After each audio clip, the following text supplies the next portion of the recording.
Mittlemans are also 49. I'm from now Westwood, California. Grew up in New York City, born in Montreal, Canada, raised in New York.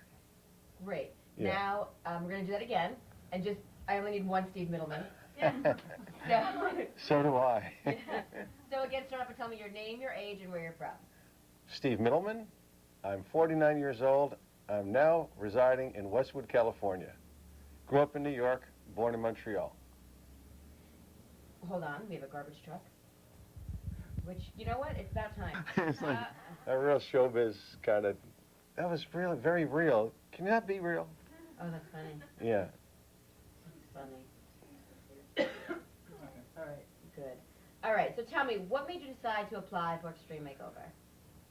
Interesting thing. I got an email from a guy named Chuck Johnson, Summit Comedy, John Unger, I guess forwarded to some agents the idea that maybe it would be nice to have outgoing, funny people that might need a makeover. And he sent me a very classy email. He forwarded it and he wrote, "Could you be interested in this?" And I jumped on it. It was like, I wasn't thinking about it beforehand. I had watched the show. I enjoy the show. I really do. I'm not just saying that for the purpose of this. I think it's very sweet and a lot of warmth in the show and well-meaning, and there's not a backstabbing thing going on. There's nose chiseling, but not backstabbing.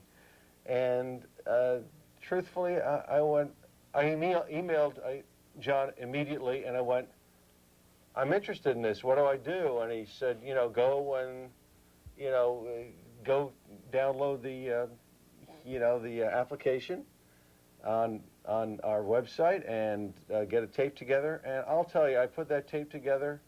I spent a lot of money to edit that tape together. I must have emailed him like 3 times. Did you get the tape? Did you get the tape? Did you get the tape? So I'll just from one little, and it seems like the universe is saying, okay, this is potentially in your life now. The possibility is there. Just the opportunity to do this tells me something about myself, that it's time. It was like a meeting of, like they say, this the right meeting of the moments. So that's what happened. I mean, it just happened. Great. Tell me from head to toe, Yeah. all of the things that you would like to change about yourself. Don't leave anything out. Okay. Well, first of all, my going grayer and grayer hair, unfortunately, because show business there's ageism involved. And my face, even I'm 49, my face looks a lot younger than my age. And my hair looks a lot older, looks like a 49 on up. It doesn't kind of fit. And simply my eyes, which I guess you can see first of all, my vision's getting worse and worse. I would love to get the LASIK. And if it's at all possible, I have like a wandering eye. And, I could be talking to somebody over here and they'll answer me over here, and it's awful. I mean, even last week, my son and I were online. We were seeing a SpongeBob a screening for SpongeBob. And this little kid came over to me and said, this is a 5-year-old kid, very adorable. And he goes, "What's wrong with your eyes?" And this is next to my 8-year-old son. I said, well, God made them this way. They're unique.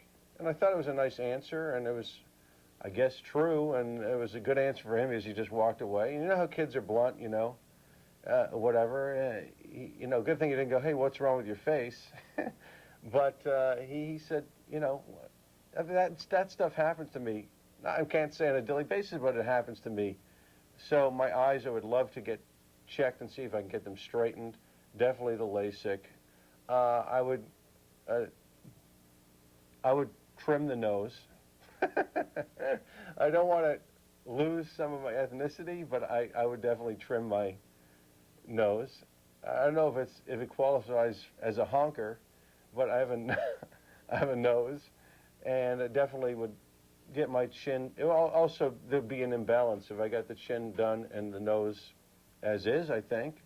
So I definitely would like to get the chin done, and I'd like to work out to the point where I can get this out of my life, because it's odd. I have like a half a chin and then a double or 1.5 chins. It's not fun, and even at my trimmest, it's just not becoming. That's all. As far as my body goes, I, I've lost weight, maintained a weight loss, know how to do it, want to share it with the world, but I'm not toned. That's what I'm not. I would love to go through the process of getting toned and learning how to do that and applying it in my life and just being nice and fit. I don't have to be Charles Atlas or Jack LaLanne or Body by Jake or Michael Thurman. I want to be the best me I can be. All right, turn your body sideways. We're going to do a profile shot while you're sitting in the chair. That's fine. Good, perfect.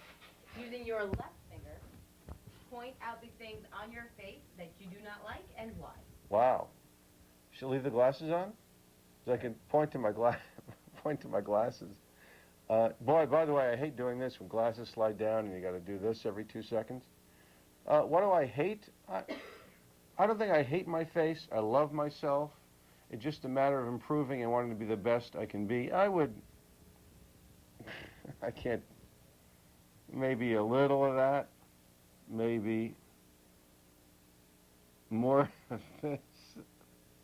I can see a little crow's feet over here, and a little, I have skin tags up here. But that would be on my face. That would be the thing that I would. Those things would be what I focus on. Face me? Yeah. Oh, yeah. And my and this thing, yeah. God. Say what you don't like about I don't know what it's called. Well, it's like the tie around the waist, Tony. It's around the neck. That's what it is. It's a love handle. It's a chin handle, I guess. It's ironic that I don't have this, but I got this. And I think if I had this, it would probably pick up some of the slack of this. But what do I know? Great. Face me? Yeah. All right. Go like this.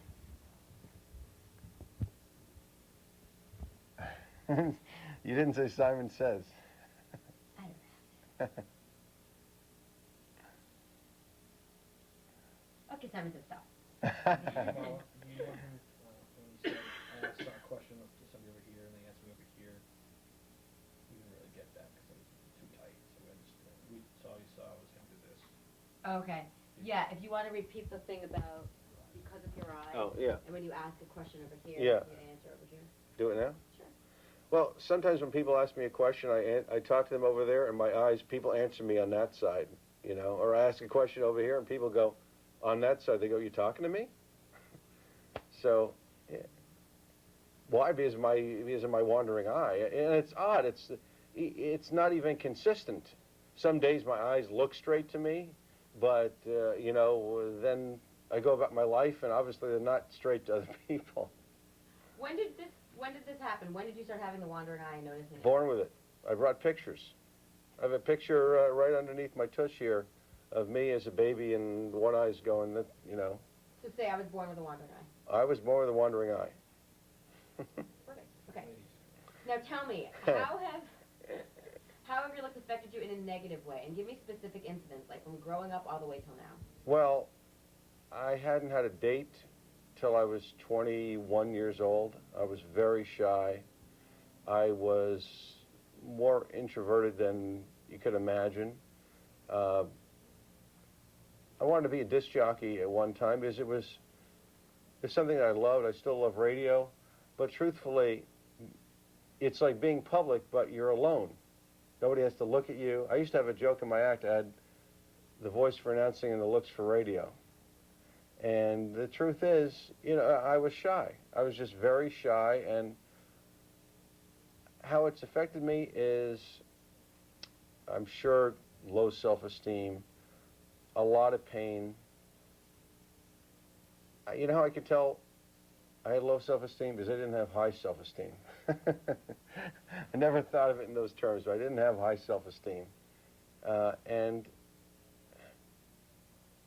I wish I could live those years. I can't. I wish I could live those years a different way, as my friends were dating and socializing. And I think my personality would be different, or would have been different for years and years. I probably would have gone into life a lot more confident than I was. I'm sure that as a comedian, I needed that cliche hug from the audience that I didn't have growing up. I didn't have a hug in my life, and my parents weren't demonstrative either. So I wasn't hugged till I think my first therapy session when I was in my early 20s. The therapist hugged me afterwards, and it brought on a flood of sadness because it was then that I realized that I didn't have those hugs in my life. And yeah. Tell me, when did you decide to become a comedian? Or actually, pretend like I don't even know you're a comedian. Yeah. When did you decide to do the career that you're doing? What is the career that you're doing? Well, I'm a comedian. I loved comedy growing up. I wanted to be a disc jockey, and I went to school for that for a while. And then while I was in school, my final project for an oral and turf class was do whatever you want, and I did stand-up because I was a fan, and I was able to do whatever I wanted. And I was sort of the class clown already, and so I got big laughs, and comedy is remarkably addictive. And it seemed like a good fit. I was always a comedy fan. Once you become a student of it in let's say your teens, and you start writing some material. There was material I wrote for a few years in my late teens that nobody knew about. I just had, written it on some legal pads, and but it was sort of like coming out of the creativity closet, like all of a sudden, here's what I could do, folks. So that oral and turf class, I killed, and then I did the Rathskeller at school in upstate New York, and I killed. And then I started hanging out at the Improv in the summer of '76. Then I went back to school, but I got my feet wet, and it's very addictive, and it felt like a fit for me. I think comedians sort of like are the odd man or odd woman out, and I felt like the odd person out. Certainly very isolated, except for my friends and playing sports. Like I said, I wasn't dating growing up. I felt like an odd person. I don't feel that way anymore. It feels like my outsides haven't caught up with my insides. I don't feel like the odd person anymore. But there is, I don't know if I'm answering your question anymore, but there is looksism in the world. If you don't look a certain way, it's like I'm tall. It's easier because I'm tall in certain ways. I'm in pretty good shape. It's easier than if somebody was really out of shape to get a job or whatever. The society treats you a certain way. But I'll tell you, people treat you a little different when you look like you're a character. And you're a character actor, You can call it chinism. But the world treats you differently. They really treat you differently when you do not fit into quasi whatever the norm is. So you're doing stand-up comedy. You're standing in front of all of these people, Yeah. with looks that you would like to change. What do you do to make the audience accept you, even though you don't have looks that you feel are acceptable? Well, I walk out and I go, I know what you're thinking. Why did this guy go into comedy? I used to be a male model. I modeled socks on the radio. You recognize me? You know who I feel sorry for? My twin sister. She's a male model. She models socks on the radio. And I diffuse it. I usually dress pretty well. I'm a very clean comedian. I really appreciate and admire clean comics and pride myself in being clean and being clever. But I diffuse the moment. Then I go on to other things. But I do have all this material about having a weak chin, material about not having a tan. I say I'm a white man trapped in a whiter man's body. White people call me honky. I make the Pillsbury Doughboy look Sicilian. I met Michael Jackson once. He said, "How do you do it?"